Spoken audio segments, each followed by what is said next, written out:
Hello Golden State Warriors fans, we are here once again to bring you the latest news related to our team, and I would like to emphasize how committed we are to improving our performance to achieve great results. Before we dive into this intriguing news, I kindly request you to show your support by clicking the like button, and if you are not yet subscribed to our channel, I invite you all to join us on an exciting journey. Remember to turn on notifications so you don't miss anything.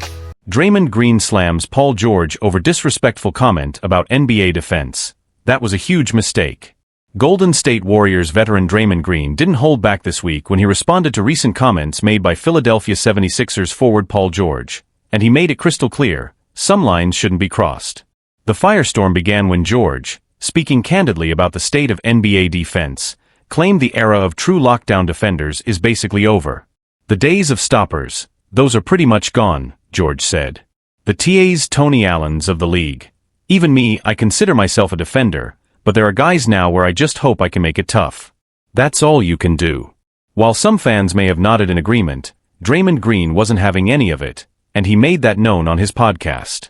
Paul George made a huge mistake putting himself in the same category as Tony Allen, Green said.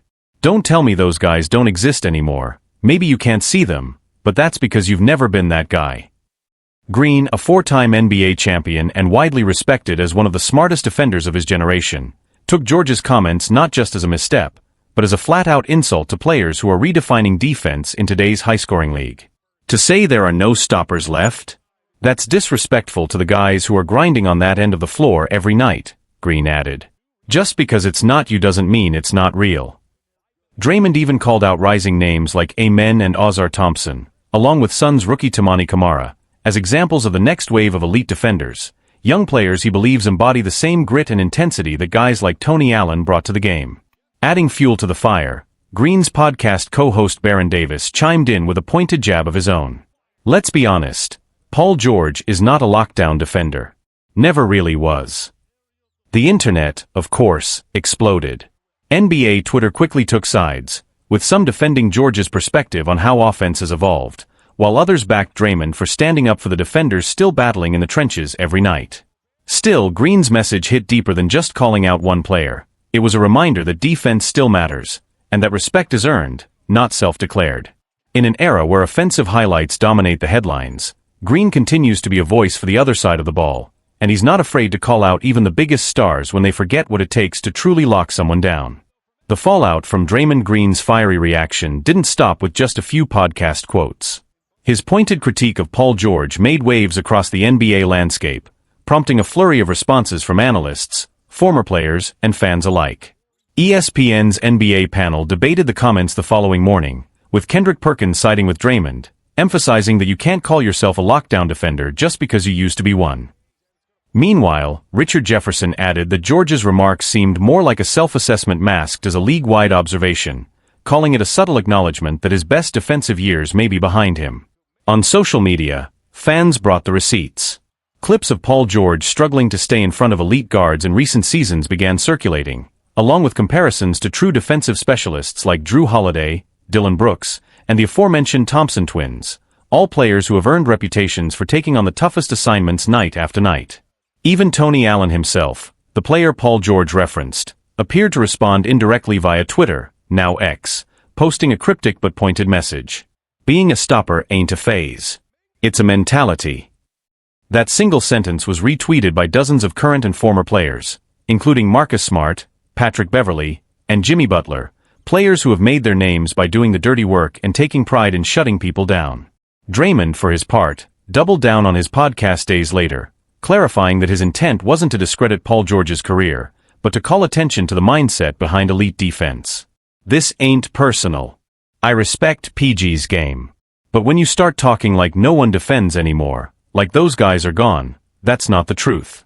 And worse, it's disrespectful to guys who are doing it now. Meanwhile, Paul George has remained relatively silent since the controversy erupted, choosing not to escalate things publicly. However, insiders close to the 76ers have hinted that George was caught off guard by the reaction and still stands by his original point, that scoring has simply become harder to stop in today's pace and space, whistle-heavy NBA.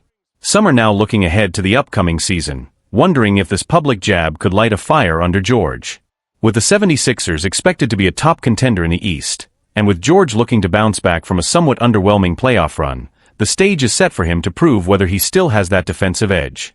On the flip side, Draymond's comments serve as yet another example of how deeply he values defensive excellence, and how willing he is to defend the culture around it. For him, guarding the best player on the floor night in and night out isn't a lost art, it's a craft. And anyone questioning that better come correct. As the NBA off-season rolls on, this back and forth has become more than a soundbite. It sparked a deeper conversation about what it means to be a two-way player in today's game.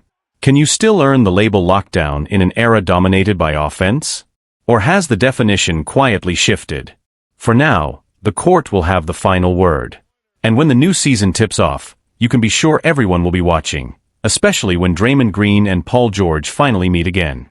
LeBron James admits the Warriors were the better team in 2016, but says one thing cost them everything. LeBron James isn't one to dance around tough topics, and when it comes to the 2016 NBA Finals, he's refreshingly honest. That unforgettable series remains one of the most dramatic and emotional moments in NBA history.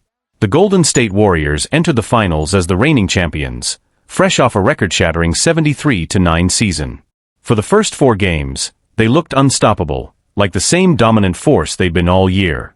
By the end of Game 4, they were up 3-1 and seemingly cruising toward another title. But what followed was a collapse few could have imagined, and a comeback for the ages. The Cleveland Cavaliers, led by LeBron, stormed back and won 3 straight games, capturing the championship in stunning fashion. And even LeBron himself admits he was surprised it happened, because in his eyes, Golden State was the better team. LeBron, they were better, but Game 5 changed everything. Speaking on the latest episode of his Mind the Game podcast, LeBron opened up about those finals with rare vulnerability. He gave full credit to the Warriors, calling them the superior team, but pointed to one key moment that shifted the entire series. After what happened in Game 5, my guys started to truly believe what I had been saying all along, that we could come back, LeBron said. I told them, get me to Game 6, and we'll be back here for Game 7. He went on to describe a moment in the locker room that now feels like destiny. There's a clip of me saying, they're in trouble. I felt it. They were the better team, no doubt, but once we turned the tide, there was nothing they could do to stop it. The Warriors' collapse was more mental than physical. For Golden State, the path to a second straight title was clear: hold the line, stay composed, and stop Cleveland from gaining confidence. But as LeBron hinted, the battle wasn't just on the court, it was in the mind.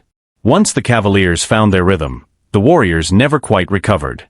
The pressure of expectations, the weight of history, and the emotional toll of the series seemed to catch up to them. Sometimes it's not about talent or stats. It's about belief. And once we had that, we were dangerous, LeBron said. A lesson that changed Golden State's DNA. That historic loss wasn't just painful for the Warriors, it was transformational.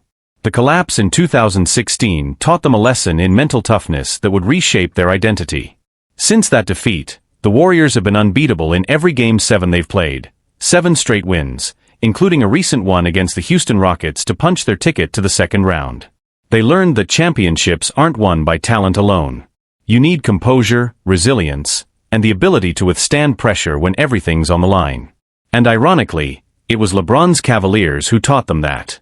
The fallout of 2016 echoed through the league. The aftermath of the 2016 NBA Finals didn't just change the Warriors, it altered the trajectory of the entire league. Golden State's collapse was a rare glimpse into how even the greatest teams can fall when momentum shifts and belief is lost. For LeBron James, that victory cemented his legacy, not just as a dominant player, but as a leader who could will his team to victory under impossible circumstances. But for the Warriors, the sting of blowing a 3-1 lead never fully faded. It became a narrative they couldn't escape, until they rewrote it themselves.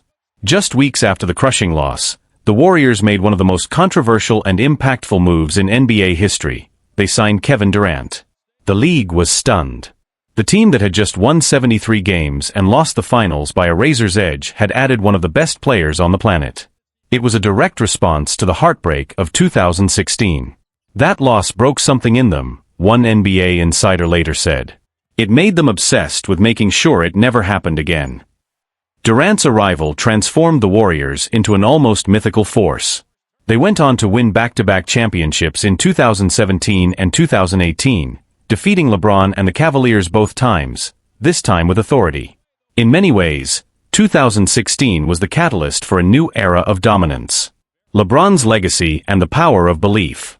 For LeBron, that 2016 championship remains one of the proudest moments of his career.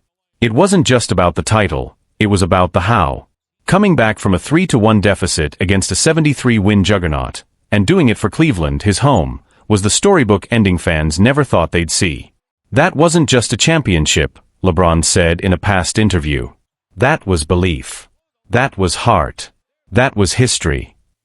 The series also brought unforgettable moments. LeBron's iconic chase-down block on Andre Iguodala in Game 7. Kyrie Irving's clutch three-pointer over Steph Curry. Kevin Love's improbable defensive stop. Every frame is burned into the memory of NBA fans. Warriors today, wiser, tougher, still contenders. Fast forward to today, and the echoes of that series are still felt. The Warriors are no longer the youthful, freewheeling squad they once were. They're battle-tested, hardened by triumph and failure alike. This season alone, they proved their resilience again by pulling off a clutch Game 7 win over the Houston Rockets, showcasing the very mental toughness they lacked back in 2016. Steph Curry, now a seasoned veteran, continues to lead with a calm intensity, while younger players like Brandon Podziemski and Jonathan Kuminga are learning what it means to carry that legacy forward. "We don't forget 2016, Draymond Green said in a recent press conference. "It changed who we are, and honestly, it made us better." What 2016 taught us all. The 2016 NBA Finals wasn't just about basketball. It was a masterclass in human emotion, momentum, belief, redemption, heartbreak, and legacy. For the Warriors, it was a turning point. For LeBron, it was the crowning moment of his career. And for fans, it was a reminder that in sports, as in life, no lead is safe, and no dream is too far-fetched if you believe deeply enough.